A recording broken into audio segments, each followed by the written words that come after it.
Welcome to a study of Paul's letter to the Romans, lesson 13. This deals with Paul as a minister to the Gentiles in general. Paul's plan to visit Rome and his personal greetings at the end of the book. It covers the passages Romans 15:14 through 16:27. We take it for granted that Paul was the minister, the preacher of the gospel to the Gentiles, but he certainly didn't. There was nothing that was more important to him than that commission. And when you go through the list, as I have been doing recently, of his sufferings as an apostle, you wonder why anybody would desire the job, because it was suffering from morning to evening and through the night often. But he didn't count it as suffering. He counted it as a sort of restitution for his persecution of Christ and the church. I wonder sometimes if we couldn't get to a position where we want to make restitution in a suitable way. What more suitable than to carry the gospel to the hated, despised Gentiles and make them equal with the Jews? For a man who, in the name of Judaism, had put people to death, particularly Stephen. He opens this section with this emphasis on the affirmation of the unity and the faithfulness of the Roman Church. I have, since it worked out that way, just in my schedule, I was working on the translation of the Corinthian correspondence. At the same time, I was working on this survey of Romans. And it was impossible for me not to make a comparison between the two churches. And sometime a couple of weeks ago, it just dawned on me. That's the reason that he did not ask the church at Corinth to support his gospel preaching efforts in Spain. He did not trust their faithfulness. They were divided. They fought among themselves. They wanted the first preeminence in everything, and he could not depend on them. It's interesting to watch how he uses his commitments. He wanted to preach only where other people had not preached. And he had gotten down to the point where the only province in the Roman Empire where he had not preached was Spain. He intended to go to Spain and preach the gospel there. Now, one of the great tragedies from a historical standpoint, from a Christian standpoint, is that we have no record of whether he was able to do that or not. The tradition is strong that he did. In fact, the tradition is that he did 2 trips, missionary trips, one to the north of Spain and one to the south of Spain. But it's only tradition. There's no documentary evidence, nothing. But I always think about what an honor it was for Paul to honor the church at Rome with that responsibility. Most scholars give Paul an A+ for tactfulness in his letter to Philemon, where he reinserts Onesimus into the brotherhood.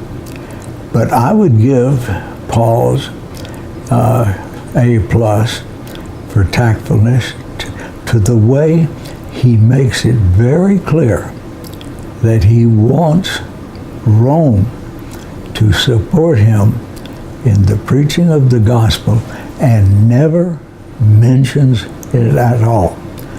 But if you read sensitively and carefully, you can see how he opened doors and how he made it apparent that he wanted them to share this honor.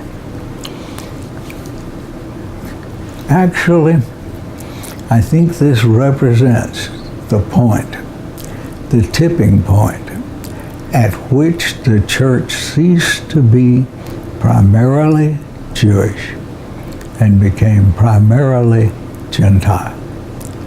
And it was fitting that that should happen in the church at Rome, which was the premier Gentile church. These facts constituted a tactful request for the Roman church to support his preaching to the west, to Spain. Then there was the rather embarrassing aspect of this. He had never seen any of the leaders at the church at Rome. He'd never visited Rome. He had never had correspondence with them. And this letter, and I believe that the church really benefited from the historical situation. Paul was not one to toot his own horn. And yet we needed, the church needs some statement, some organized statement of what the gospel is all about. Some scholar back in the late Middle Ages said, if Romans get you, you're a Christian. And that's still true. There is no more succinct and organized and beautiful exposition of the gospel than the pages of Paul's letter to the church at Rome. Because of his personal vows to preach the gospel only where no one else had, there was no place for him to go to preach but west. That only left the province of Spain for him to evangelize. Paul's plan and the geographical location of the Roman church complemented each other. He closes this section by emphasizing that they should pray for his safe journey to Jerusalem and from there to Rome. One of the great ironies of Paul's life is the results of that prayer. He made it all the way to Jerusalem. He made it all the way to Rome, but not the way anybody anticipated it. In one of the great adventure stories of all time, he makes the famous journey from the east to Rome. It's about the only contemporary discussion of the sea life in the first century. I didn't realize how little that we knew about it until several years ago. The elders at Oak Hills sent me to a Biblical Archaeology Review weekend in Fort Worth. And I got to listen to a series of lectures on sea life from the world's expert on it in the Mediterranean. That's where I learned that what Jesus put his head on, remember when it was stormy and he went to sleep and the apostles got scared, it said he had his head on a pillow.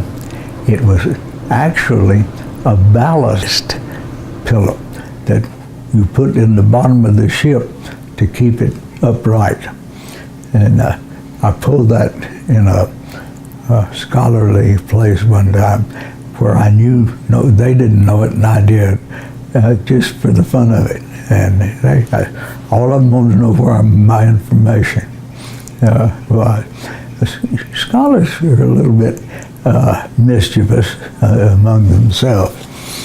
A little mischievousness spices life. And then comes the section of personal greetings. I've discussed this in other places, that Paul invented the mixed use of letter, where he mixed both public and private elements. And I've emphasized that that was exactly what the church needed, because it was a public, private, cultural institution. We don't usually think sociologically in the churches that I've been associated with, but there is the sociology of the church that's important to observe. And so here it is. It tells us that we are amphibians. It may sound like a strange word, but that we are both in a private institution. That is, we must not allow anyone outside the church to set the church's agenda for what it shall preach, the content of that preaching. We don't need a theocracy. I don't want one. I don't want a governmental authority either using me or trying to use me or fighting me. I want to be able to preach with the freedom of Christ. Of course, it brought him death. I don't see that on the agenda for me, but I could be mistaken. But here is the important thing. This is fitting to close this study of the great apostle. He was faithful to the end, because it was at Rome where he was beheaded, probably